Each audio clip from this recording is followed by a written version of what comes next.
Почитувани, јавноста е шокирана од настојувањето на кривичниот суд да ја оправда својата одлука со која лице, кај кое биле пронајдени над 80 пакувања амфетамин, било третирано со воспитна мерка наместо со построга санкција.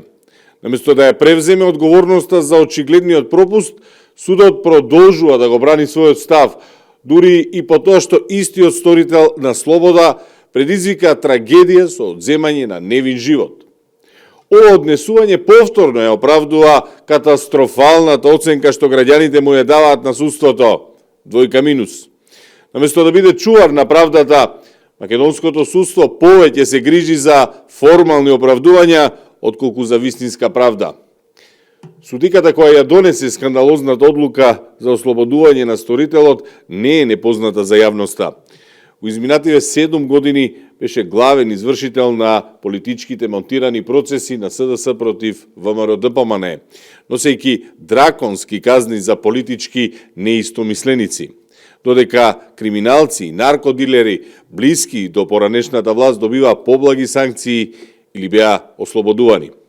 Овој случај е дополнително скандалозен затоа што сторителот бил третиран како млад возрасен, категорија што судството ја користи за да доделува поблаги санкции, иако се работи за полнолетно лице кое веќе извршило сериозно кривично дело.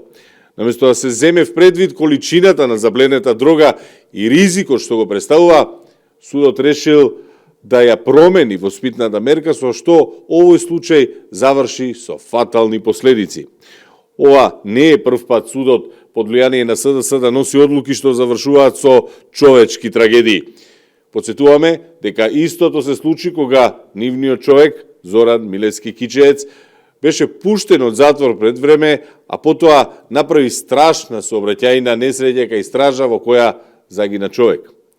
Останува прашањето, колку други вакви случаи има за кои јавноста не знае?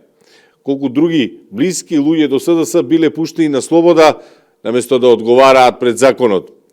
Дали судството стане инструмент за заштита на одредени интереси, наместо да биде гарант на правдата? ВМРО-ДПМН бара итна ревизија на сите вакви пресуди и судските органи да покажат зголемена одговорност во одлучувањето. Безбедноста на граѓаните мора да биде приоритет, а не заштитата на поединци блиски до СДС. Судството мора да престане со практиката на селективна правда и конечно да работи во служба на граѓаните, а не на одредени политички и криминални структури.